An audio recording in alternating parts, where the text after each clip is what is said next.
Lines மீடியாவுக்கு நீங்கள் அளித்து வரும் ஆதரவுக்கு மிக்க நன்றி. தொடர்ந்து எங்களுடன் இணைந்திருங்க. லைக் பண்ணுங்கள், சப்ஸ்கிரைப் பண்ணுங்கள், நண்பர்களுக்கு பகிருங்க. நாம் இணைந்து பயணிப்போம். லைன்ஸ் மீடியா தமிழ் உறவுகளுக்கு வணக்கம். இன்றைய அரசியல் கள நிகழ்ச்சிக்கு தங்களை அன்போடு வரவேற்கிறேன். நான் வணக்கம். வணக்கம் சின்னா. இப்போ ரொம்ப நாளாக எதிர்பார்த்த ஏர்போர்ட் மூர்த்தி அவருடைய வழக்கு நேற்று அவர் விடுதலையாக இருக்காருன்னா அவருடைய விடுதலையை நீங்கள் எப்படி பார்க்குறீங்க? அப்போ நம்ம ஏற்கனவே தொடர்ச்சியாக இந்த விஷயங்களை தொடர்ந்து அந்த வழக்கு விவரங்கள் எல்லாத்தையும் பதிவு பண்ணிக்கிட்டே வர்றோம். ஒவ்வொரு முறையும் வழக்கு வரும்போது அவருடைய வழக்கறிஞர் சங்கர் அவர்கள், நாம் தமிழர் கட்சியை சார்ந்த சங்கர் அவர்கள் வருவார், நம்பிக்கையோட பேசிட்டு போவார். ஆனால் ஏதாவது அரசு தரப்பில் காவல்துறையில் ஏதாவது காரணங்கள் சொல்லி வாய்தா வாங்கிட்டு எஸ்கேப் ஆவாங்க. இப்படியே நீண்டு அவரை கிட்டத்தட்ட பல மாதங்கள் உள்ள வச்சுட்டாங்க. ஆனாலும் இப்போதைக்கு ஒரு நல்ல தீர்ப்பாக ஏர்போர்ட் மூர்த்தி வழக்கு, அவர் மீது போடப்பட்ட குண்டாஸ் வழக்கை நீதிமன்றம் முழுமையாக ரத்து செய்திருக்கு. இது முறையாக ஆவணங்கள் இது பண்ணி போடப்படவில்லை அப்படிங்கிற ஒரு காரணத்தை சொல்லி அந்த குண்டாஸை ரத்து பண்ணியிருக்காங்க. ஏர்போர்ட் மூர்த்தி கிடைச்ச ஒரு பெரிய வெற்றி. இன்னொன்று, சமூகம் எல்லாரும் பார்த்துக்கிட்டு இருக்கிற பலரும் எல்லாரும் இப்போ நம்மளுடைய பார்வையாளர் நேயர்கள் எல்லாருமே ரொம்ப நாளாக எதிர்பார்த்துக்கிட்டு இருந்த ஒரு விஷயம் ஏர்போர்ட் மூர்த்தி எப்போதான் வெளியே வருவார். ஏன்னா அவ்வளோ ஏர்போர்ட் மூர்த்தி ஒரு அரசியல் பேசினாலும் கூட அவரை ஆதரிக்கிறாங்கல்ல. இப்போ ஏர்போர்ட் மூர்த்தி பறையர்களுக்கான அரசியலை தான் பேசுறாரு. பறையர்களை வெறுக்கக்கூடிய யாரும் ஏர்போர்ட் மூர்த்தியை வெறுக்கலையே, எல்லாரும் ஏர்போர்ட் மூர்த்தியை ஆதரிக்காங்களே. இப்போ யாரும் பார்ப்போம் பறையரை யாரும் வெறுக்கலை. இந்த அதை பேசி என்ன தலித்திய அரசியல் அப்படிங்கிற மாதிரியான போற அந்த திருமாத்தரப்பு அரசியலை தான் எல்லாருமே எதிர்க்காங்களே இல்லையா. மற்றபடி பறையர்களுடைய அரசியல், அவர்களுடைய வளர்ச்சி முக்கியம், அதை நோக்கி பயணிக்கிறது. தொழில் தமிழர்களாக அவர்கள் தமிழினத்துடைய தொழில்குடி தமிழர்கள் அப்படிங்கிறத முன்னெடுத்து அவர்கள் பேசுறத யாருமே வெறுக்கலை அப்படிங்கிறத நம்ம பார்க்க முடியுது. எல்லாருமே ஏன்னா ஏர்போர்ட் மூர்த்தி வெளியே வரணுங்கிறத எல்லா சமூகத்தை சேர்ந்த இளைஞர்களும் எல்லா சமூகத்தை சேர்ந்தவர்களும் எதிர்பார்த்து அதை ஆதரிக்கிறாங்களே. அண்ணன் திருமாரஞ்சி ஏர்போர்ட் மூர்த்தி கூட நிற்காரு. ரெண்டு சமூகங்களை பகை சமூகங்களா வச்சிருக்கிற சூழல் நடுவில் ரெண்டு பேரும் ஒன்னா நிற்கிறாங்களே, அங்க எப்படி நினைய முடியுது? அப்போ ஏர்போர்ட் மூர்த்தி பேசுற அரசியல் தமிழ் சமூகத்துல சரியாக புரிந்து கொள்ளப்படுது. ஒரு மாற்றத்தை உருவாக்குது. யாரும் அவர் சொல்ற அந்த அரசியல் என்ன ஒரு வார்த்தை சொல்லுவாரு, சுயசாதி பற்று பிறசாதி நட்பு அப்படிங்கிறது. அது சரியா இருக்கு. நான் உன்னை இது பண்ணல, இழிவுபடுத்தல, நீ என்ன இழிவுபடுத்தாத, நான் ஒன்னும் மதிக்கிறேன், நீ என்ன மதி அப்படிங்கிறத நோக்கி நகருது தமிழ் சமூகம், நகருது. அதைத்தான் நம்ம இதுல இருந்து புரிஞ்சுக்கிட முடியும். அப்போ இந்த மாதிரியான அரசியலை முன்னெடுக்கும் போது அங்க பிளவுவாத சக்திகளை வச்சு குளிர்காயக்கூடிய தேர்தல் அரசியலுக்கு இது பிரச்சனையா இருக்கும். வன்னியர்களும் பறையர்களும் ஒண்ணு சேர்ந்தாப்பம் பிற தேர்தல் அரசியல் என்ன வியாபாரம் இருக்கு? ஒண்ணு இல்லைல்ல.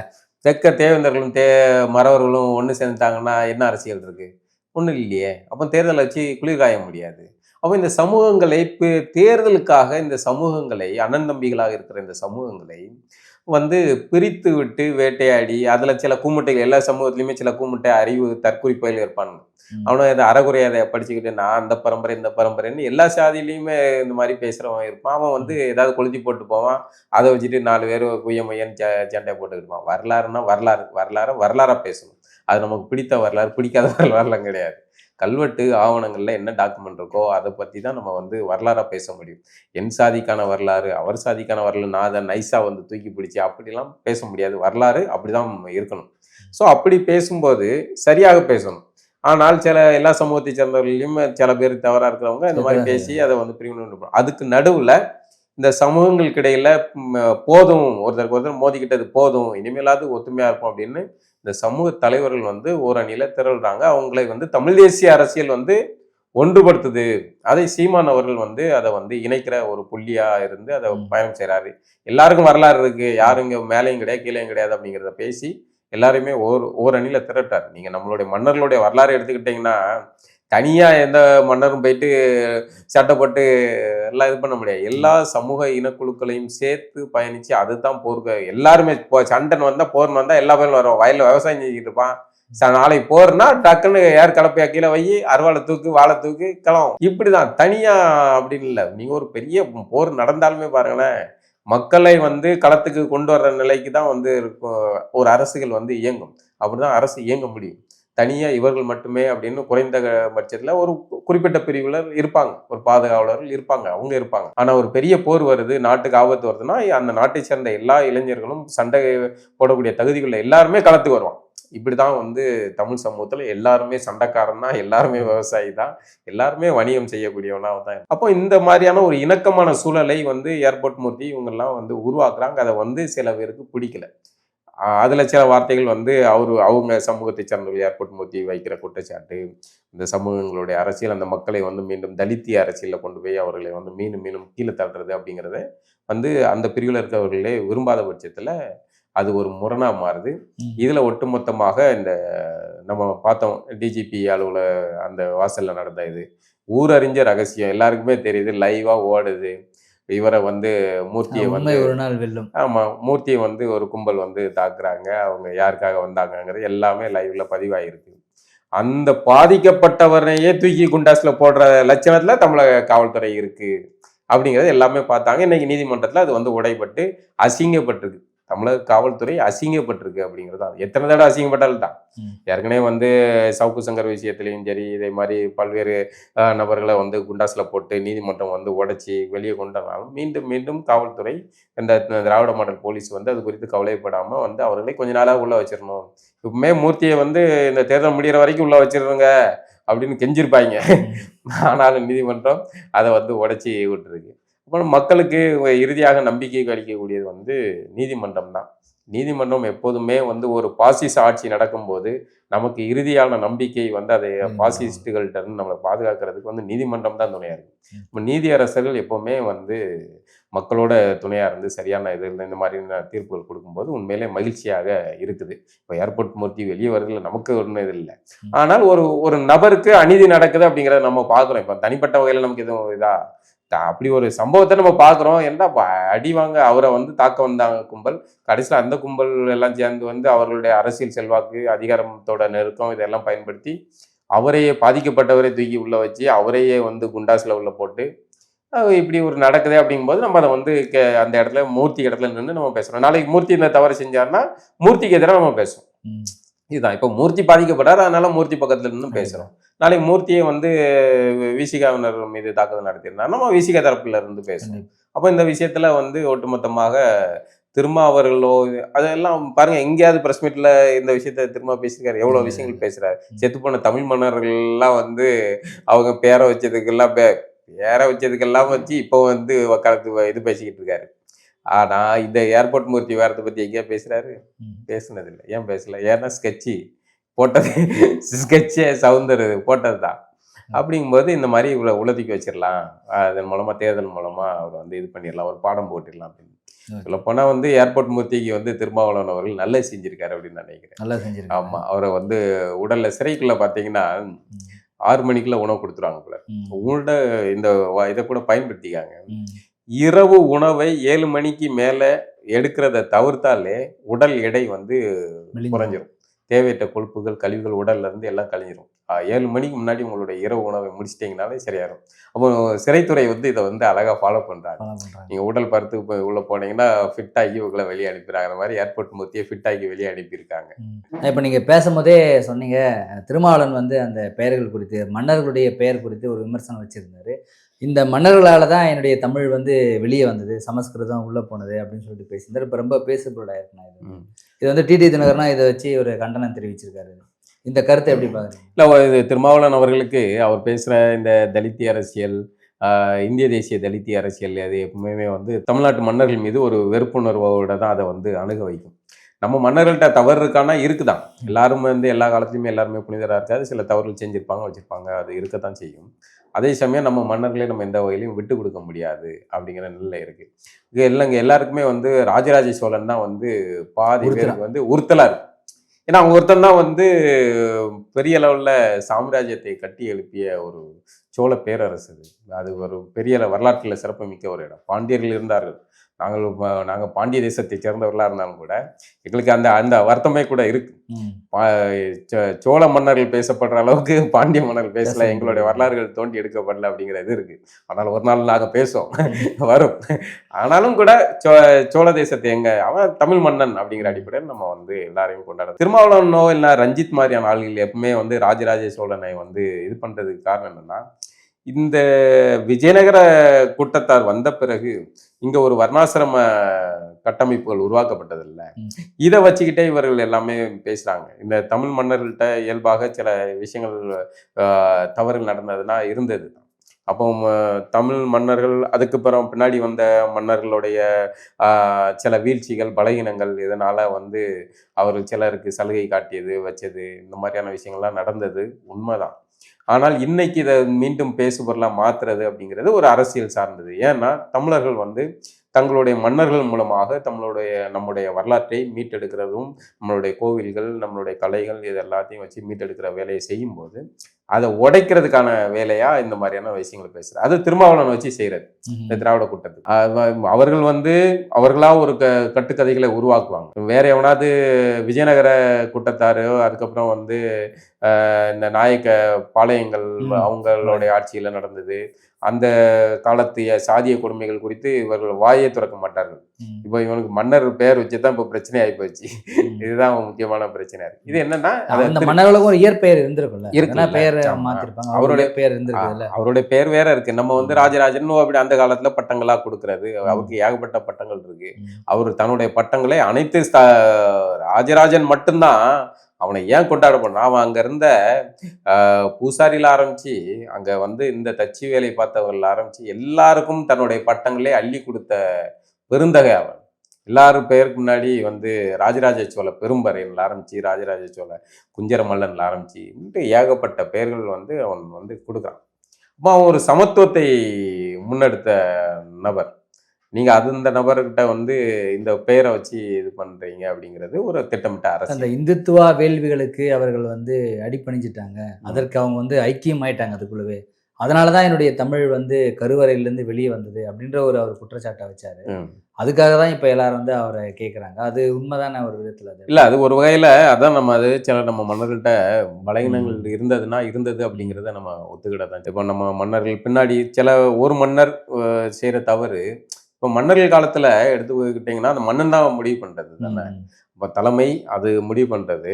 அப்படிங்கும்போது ஒவ்வொரு காலகட்டத்திலையும் சமண மதம் வந்து செழிப்பா இருந்திருக்கு, பௌத்தம் செழிப்பா இருந்திருக்கு, சைவம் மாறி இருந்திருக்கு, வைணவம் மோதல் நடந்திருக்கு. இது எல்லாமே அந்த மன்னனை வைத்து அவன் ஒண்ணு எடுக்கும்போது அது மாதிரி அப்படி மக்களை மாற்றுவதற்கான முயற்சிகள் நடக்கும். மாறாதவர்கள் ஒடுக்கப்படுவார்கள், விலக்கி வைக்கப்படுவார்கள், இது தள்ளி வைக்கப்படுவாங்க, ஊரை விட்டு விலக்கி வைப்பாங்க. இதெல்லாம் நடக்கிற காலம். வாளின் முனையில நீ நாளையில இருந்து நீ வந்து இந்த வேலை செஞ்சாகணும்னு செய்ய வைக்கிற நிலை இதெல்லாமே நடக்கிறதா. அப்படி நம்ம மன்னர்கள்ட்ட வீழ்ச்சிகள் நடந்திருக்கும், இல்லைன்னு நம்ம சொல்ல முடியாது. அது தமிழ் இன்னைக்கு வெளியே போனதுக்கு பல காரணங்கள் இருக்கு. இந்த தமிழ்ல இன்னைக்கு கோயில்ல பூசாரிகளா இருந்தவர்கள் பாத்தீங்கன்னா தமிழ் இனத்தை சேர்ந்த பல்வேறு, குறிப்பாக வந்து பறையர் பிரிவை சேர்ந்தவர்கள் பலரும் கோயில் பூசாரிகளா இருந்தவர்கள். அந்த பறையர் பிரிவுல பல பிரிவு இருக்கு. அதுல பூசை செய்யக்கூடிய பிரிவுகள் இருக்காங்க. அவங்க எல்லாம் பண்டாரம் சமூகம் இருக்காங்க, வள்ளுவர்கள் ஆரம்பிச்சு பல பிரிவுகள் இருக்காங்க. எல்லாரும் பூசை தொழில் செஞ்சிருக்காங்க. அவர்கள் வெளியே போன பிறகு அயலார் வந்து உள்ள உட்காந்துட்டாங்க. அவங்களுக்கும் கோயிலுக்கு என்ன சம்பந்தம் இருக்கு? கோயிலை கட்டினது வச்சது எல்லாம் நம்ம மன்னர்கள். ஆனா நம்ம மன்னர்களுடைய சில இதால ஏற்றுக்கொள்ளக்கூடிய சில விஷயங்கள் மூலமாக அவர்கள் வந்து செஞ்ச பலகீனங்கள் ஒரு பின்விளைவை உண்டு பண்ணது அப்படிங்கிறது நம்ம ஒத்துக்கிட்டு தான். இப்போ இதை குறித்து சீமான் அவர்கள் வந்து ஒரு விளக்கமும் அளிச்சிருக்காரு. திராவிட வந்து எப்போவோ செத்து போச்சு, இன்னும் நீங்கள் அதை பற்றி பேசிட்டீங்க, அது சும்மா ஒரு பொம்மை மாதிரி இருக்குது, இன்னும் கொஞ்ச நாள் அதனுடைய வீழ்ச்சி காலம் ஆரம்பிச்சிடும்னு சொல்லியிருக்காரு. இதை நீங்கள் எப்படி பார்க்குறீங்க? இல்லை, அதை நம்ம கண் முன்னாடி பார்க்குறோம்ல. திராவிடம் வந்து இன்னைக்கு வந்து தன்னுடைய கதறலை வச்சிருக்கு. அதாவது எரிய போகிற அணைய போகிற விளக்கு வந்து பிரகாசமாக எரிஞ்சிருவாங்க. அது மாதிரி இப்போ திராவிடம் வந்து தன்னுடைய ஆணவ போக்கில் உச்சத்தில் வந்து ஒன்று அதிகத்தில் இருக்கு, இன்னொன்று பதட்டத்தில் இருக்கு. இல்லைன்னா வந்து திரும்ப சீமானை வந்து குருமூர்த்திக்கு பிறந்தோன்ட்டு பேசுவீங்களா? என்ன பேச்சு பேசுறீங்க நீங்க? அரசியல் ரீதியாக சீமானுடைய பேசுறாரு, சீமான் பெரியார் மண்ணுன்னு பேசினாரு, இன்னைக்கு பெரியாரே மண்ணுன்னு பேசுறாரு. அந்த நிலைக்கு நோக்கி நகர்றாரு. அது ஏதோ ஒண்ணு கருத்தியல் ரீதியாக அவர் மாறுறாரு.